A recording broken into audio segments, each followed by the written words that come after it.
Hello hello hello, आप सभी का स्वागत है हमारे एक और लेक्चर में। इस लेक्चर में हम पढ़ने वाले हमारा यूनिट 3 जो सोसाइटी वाला है उसका third lecture. And we are basically studying about data protection.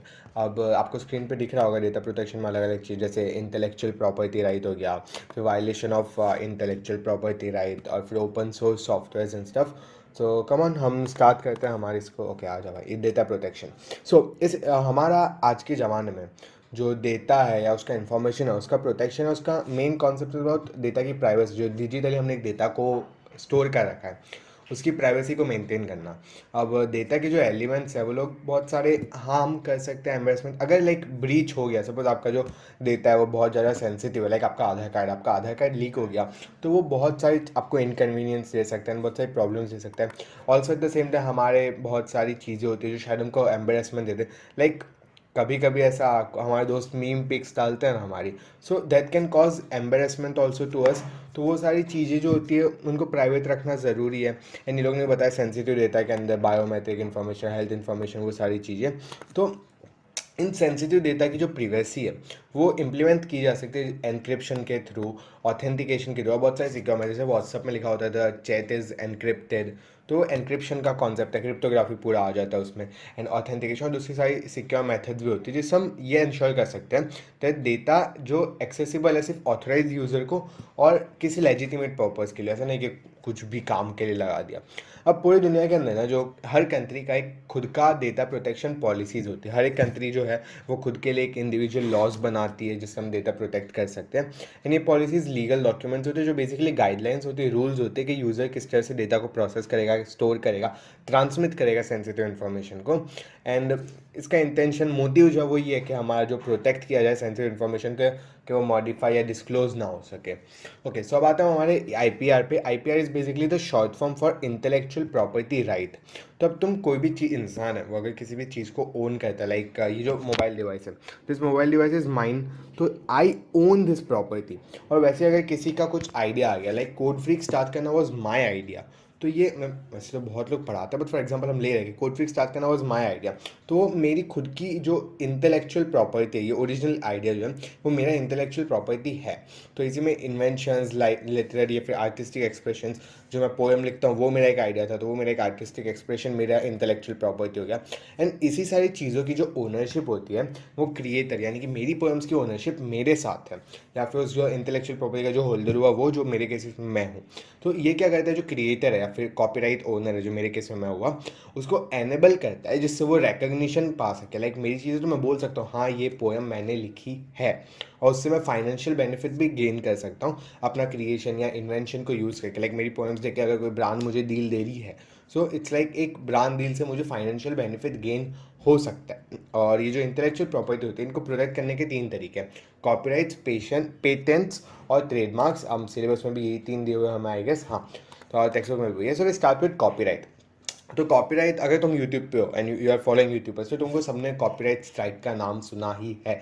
तुम जो बड़े बड़े हमारे यूट्यूब चैनल है म्यूज़िक वाले, उनका अगर तुम थोड़ा सा भी म्यूज़िक यूज़ करते हो, आपका वीडियो पे कॉपीराइट लग गया, मोनेटाइजेशन चला गया, और सारे प्रॉब्लम्स आते हैं।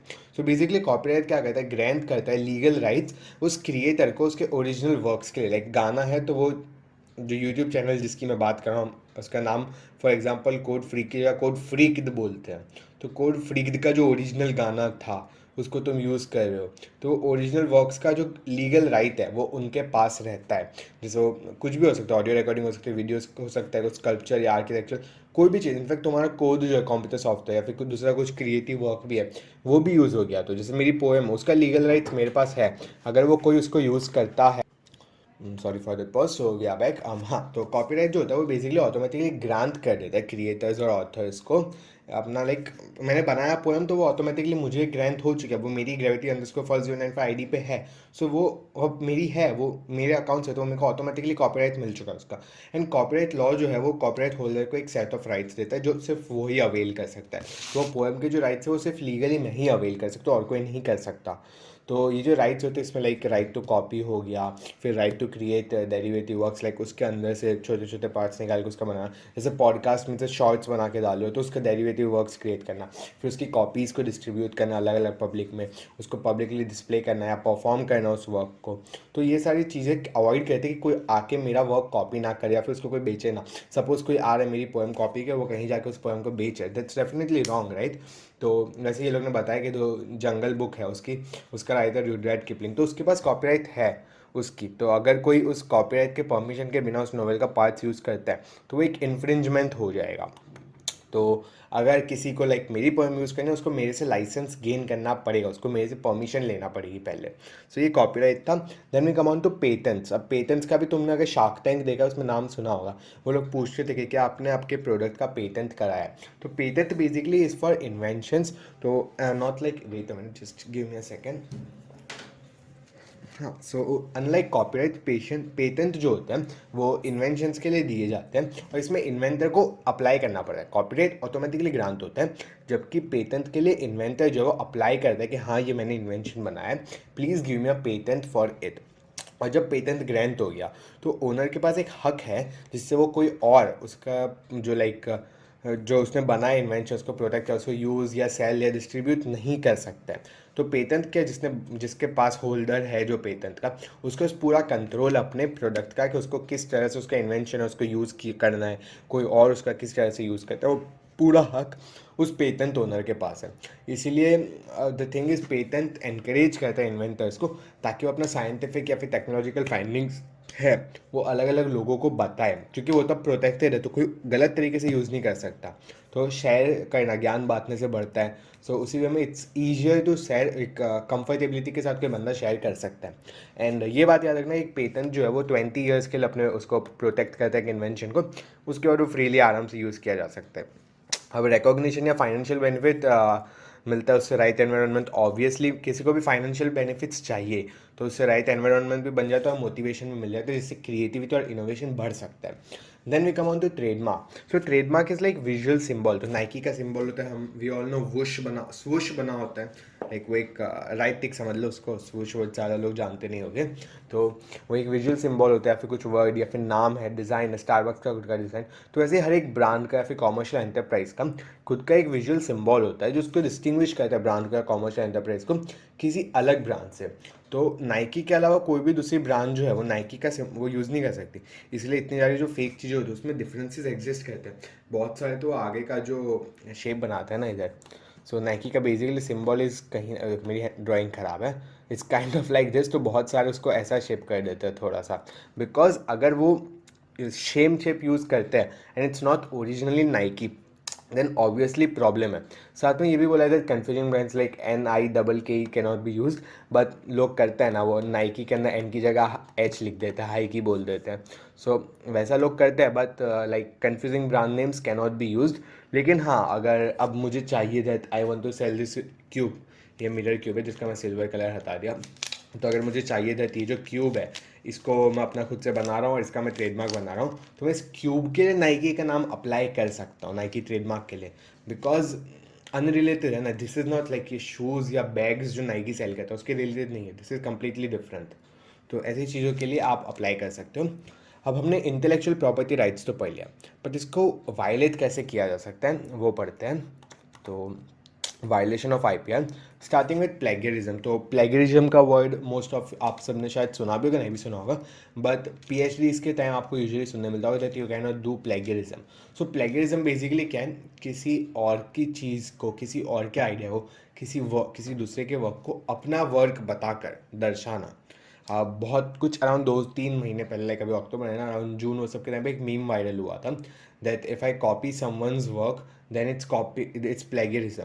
बट अगर मैं 10 लोगों के वर्क को लेके उसमें से एक एक चीज़ निकाल के अपनी खुद की चीज़ बनाऊँ, वो इन्वेंशन है। तो वो एक काइंड ऑफ, उससे आपको शायद समझ आएगा प्लेगरिज्म इज़ लाइक किसी और का आइडिया लेके तुम अपना बता रहे हो, देन इट्स कॉल्ड प्लेगरिज्म। तो अगर आपको इंटरनेट पर सपोज कुछ मिल गया कंटेंट और आप उसके ओरिजिनल क्रिएटर को उसका क्रेडिट्स ही नहीं दे रहे हो, आप मेंशन ही नहीं कर रहे हो सोर्स को, देन इट्स कॉपिंग, उसको एक एक्ट ऑफ प्लेगरिज्म में काउंट किया जाएगा।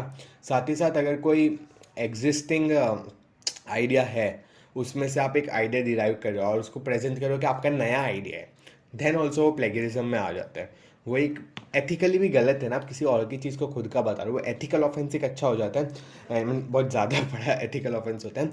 एंड साथ ही साथ में एक एक्ट ऑफ फ्रॉड भी है, that you are utilising someone else work. और लाइक अगर हम कंटेंट लेते हैं जो पब्लिक यूज़ के लिए भी है, हमें ऑथर को या फिर सोर्स को साइट कर देना चाहिए ताकि प्लेगरिज्म अवॉइड हो। Don't take risk. फिर आता है कॉपीराइट इन्फ्रिंजमेंट। एंड हाँ, वैसे ये भी देख लेना, ये बीवेयर वाले पॉइंट्स पढ़ लेना, मेरे को समझाने की ज़रूरत नहीं है।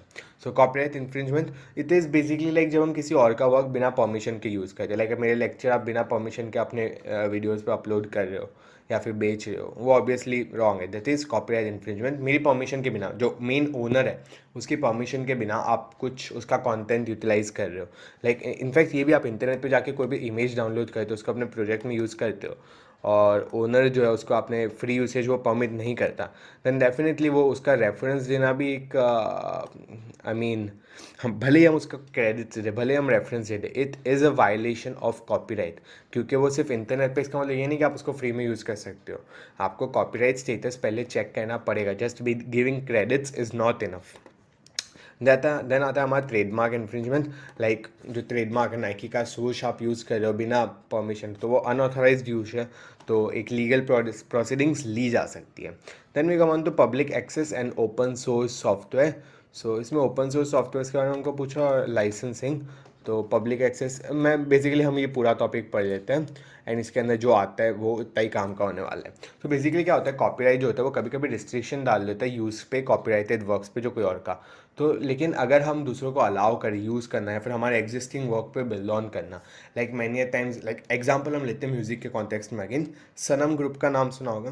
तो सनम क्या करता है, पुराने गाने को लेता है, रिक्रिएट करता है। अभी जो प्रेजेंटली रिक्रिएशन करने के ऊपर तो बहुत ज़्यादा ऐसा लाइक लोग ऑब्जेक्ट कर रहे हैं, but at the same time Sanam जो है वो रेंडिशंस बहुत ज़्यादा अच्छे करता है। तो उससे क्या होता है, एनकरेज होता है कि एग्जिस्टिंग वर्क पे लोग बिल्ड कर रहे हैं, उससे नई चीज़ें, नई इनोवेशंस भी बना रहे हैं, अलग अलग कोलैबोरेशंस भी क्रिएट हो रहे हैं। तो उससे एनकरेज होगा ना ऑब्वियसली, अगर हम अलाउ करते हैं इस चीज़ को। तो इसके यहाँ पे आता है लाइसेंसेस। तो लाइसेंस क्या कहता है, रूल्स और गाइडलाइंस करता है। एक मतलब आप किसी चीज़ को यूज़ कर रहे हो, but there must be rules कि उसको किस तरह से यूज़ करना है। तो इसके लिए लाइसेंसेस आ जाते हैं, तो हमको रूल्स और गाइडलाइंस बताते हैं किसी एग्जिस्टिंग वर्क को यूज़ करने के लिए। तो ऑथर्स जब भी अपना कॉपीराइटेड वर्क शेयर करते हैं, पब्लिक लाइसेंस के अंदर दो आते हैं यहाँ पे, पब्लिक लाइसेंस और एक ओपन सोर्स। तो अगर पब्लिक लाइसेंस में आता है ना, तो वो अलाउ करता है दूसरों को यूज़ करने के लिए और उस कंटेंट को मॉडिफाई करने के लिए। जबकि अगर ओपन सोर्स लाइसेंस में है, तो उससे क्या एग्जिस्टिंग वर्क या फिर प्रोजेक्ट जो है उसको कंट्रीब्यूट कर सकते हैं, उसके लिए स्पेशल इंडिविजुअल परमिशन लेने की ज़रूरत नहीं है, जबकि वो पब्लिक में लेना पड़ती है। अरे ये क्या हो गया, हाँ। अब यहाँ पे आता है जीएनयू जनरल पब्लिक लाइसेंस और दूसरा होता है क्रिएटिव कॉमन्स। तो इसमें क्या, ये दो पब्लिक लाइसेंस के अलग अलग पार्ट्स हैं, मतलब पॉपुलर कैटेगरीज है। तो क्रिएटिव कॉमन्स सीसी जो है वो बेसिकली क्रिएटिव वर्क्स के लिए होता है, लाइक कोई भी वेबसाइट है, म्यूजिक, फिल्म, वो सब के लिए सीसी आ जाता है। तो बेसिकली सीसी एनेबल करता है किसी बंदे को जब फ्री डिस्ट्रीब्यूशन किया जा सके किसी भी कॉपीराइटेड वर्क का। एंड उसका इस्तेमाल होता है लाइक जब किसी ऑथर को देना हो पीपल को वो राइट, जिससे वो शेयर कर सके यूज़, और एक बेसिकली जो वर्क है उसके ऊपर कुछ काम कर सके, उसके ऊपर कुछ बिल्ड कर सके। एंड जीपीएल जो उसको बेसिकली डिज़ाइन किया गया था ताकि पब्लिक लाइसेंस प्रोवाइड किया जा सके। अब जीएनयू जीपीएल जो वो एक और फ्री सॉफ्टवेयर है जो प्रोवाइड करता है एंड यूज़र को कोई भी चीज़ को फ्रीडम देता है, जैसे आप रन कर सको, स्टडी कर सकते हो। जो सॉफ्टवेयर बनाया हुआ है उसके आपको रेगुलर अपडेट्स तो मिलते जा सकते हैं, but at the same time आप उसके ऊपर मॉडिफाई कर सकते हो सॉफ्टवेयर को। एंड जो यूजर्स या कंपनीज होती है जो जीपीएल लाइसेंस को डिस्ट्रीब्यूट करती है, वो शायद फ़ी भी ले सकती है कॉपीज़ की, या फिर फ्री में भी दे सकती है, वो उनका डिसीजन है, उनका पर्सनल डिसीजन है। एंड इससे क्या डिस्टिंग्विश होता है जीपीएल लाइसेंस को फ्रीवेयर सॉफ्टवेयर लाइसेंस से। अब फ्रीवेयर सॉफ्टवेयर लाइसेंस इसके अंदर स्काइप, एडोब हो गया, ये सारा आता है जो बेसिकली अलाउ करते हैं कॉपी करना पर्सनल यूज़ के लिए, बट कॉमर्शियल डिस्ट्रीब्यूशन को मना कर देते हैं। लाइक आपको खुद यूज़ करना ही करो, लेकिन कॉमर्शियली यूज़ मत करना इन चीज़ों को। या फिर प्रॉपर्टी लाइसेंसेस जहाँ पे कॉपिंग प्रोहिबिट किया जाता है कॉपीराइट लॉ की वजह से। अब एट द सेम टाइम यहाँ पे लाइक बहुत सारे प्रॉपर्टी सॉफ्टवेयर जो होते हैं ना जो हम यूज़ करते हैं, उनको कॉमर्शियली बेचा जाता है, उनका प्रोग्राम कोड अवेलेबल, मतलब शेयर नहीं करते हैं वो लोग। लेकिन बहुत सारे ऐसे सॉफ्टवेयर होते हैं जिनका ऑब्वियसली लाइक ऑब्वियसली दो साइड्स होगी, एक साइड होगी जो अपना शेयर नहीं करेगी सोर्स कोड, और दूसरी साइड होगी जो अपना सोर्स कोड शेयर करेगी। तो जो अपना सोर्स कोड ओपन करती है किसी को भी एक्सेस करने के लिए, मॉडिफाई, करेक्ट करना है, इंप्रूव करना है, उनको बोलते हैं free and open source software, short में FOSS। तो FOSS की एक बहुत बड़ी कम्युनिटी है यूजर्स के, डेवलपर्स की, जो कॉन्टीन्यूसली कंट्रीब्यूट करते रहे। जैसे कि लिनक्स है, फिर लिनक्स कर्नल का बेस्ड ऑपरेटिंग सिस्टम, जैसे उबुंटू हो गया, तो उबुंटू इज़ लाइक फ्री, वो ओपन सोर्स है। फेडोरा है, ये सारे लाइक उसके ऑपरेटिंग टूल्स भी है दूसरे सारे, जिसमें लिब्रा ऑफिस भी हो जाता है, मोजिला फायरफॉक्स का ब्राउजर इनफैक्ट तक आ जाता है। सो ये सारे free and open source software के अंदर आते हैं। अब सॉफ्टवेयर पायरेसी का भी कॉन्सेप्ट है, which is like unauthorised use करना या डिस्ट्रीब्यूट करना सॉफ्टवेयर को। तो जिन भी लोगों ने लाइक परचेज किया एक लाइसेंस का किसी कॉपी ऑफ सॉफ्टवेयर का, उनके पास राइट्स नहीं है कि एडिशनल कॉपीज़ बना सके। तो आपने लिया है तो वो एक ही कॉपी आपके पास, आप दूसरी कॉपीज़ नहीं बना सकते बिना परमिशन के। तो अगर आप बना रहे हो तो वो कॉपीराइट इन्फ्रिंजमेंट हो जाता है। अब भले ही वो सेल के लिए किया जा सके या फिर नहीं किया जाता है। तो आप फ्री डिस्ट्रीब्यूशन अगर कर रहे हो कॉपीज का, तो फिर सॉफ्टवेयर पायरेसी इन जनरली अवॉइड करनी चाहिए। बिकॉज अगर आप पायरेटेड सॉफ्टवेयर देख रहे हो तो उससे परफॉर्मेंस डिग्रेड हो जाती है। लाइक इनफैक्ट पायरेटेड मूवीज़ ही देखो ना, क्वालिटी कितनी डाउनग्रेड हो जाती है। तो अगर आप पायरेटेड सॉफ्टवेयर यूज़ करो तो आपके कंप्यूटर सिस्टम का परफॉर्मेंस भी डिग्रेड हो जाता है। एंड साथ ही साथ में सॉफ्टवेयर इंडस्ट्री को भी अफेक्ट होगा ही, बिकॉज करप्शन जो होता है वो बहुत गंदे तरीके से अंदर से तोड़ता है किसी भी चीज़ को। तो सॉफ्टवेयर पायरेसी भी एक सॉफ्टवेयर इंडस्ट्री को अंदर से तोड़ता है, and obviously software industry affect होगी तो एक कंट्री की इकोनॉमी भी अफेक्ट होगी। तो ये लेक्चर भी यहाँ पे ख़त्म होता है। अगले लेक्चर में हम पढ़ने वाले हैं साइबर क्राइम को, जिसमें ये हैकिंग का जो कॉन्सेप्ट हम सबको पसंद है वो भी आएगा। अलग अलग चीज़ें हम आई गेस 6 लेक्चर्स और रहेंगे 11th स्टैंडर्ड के। सो नेक्स्ट लेक्चर तक के लिए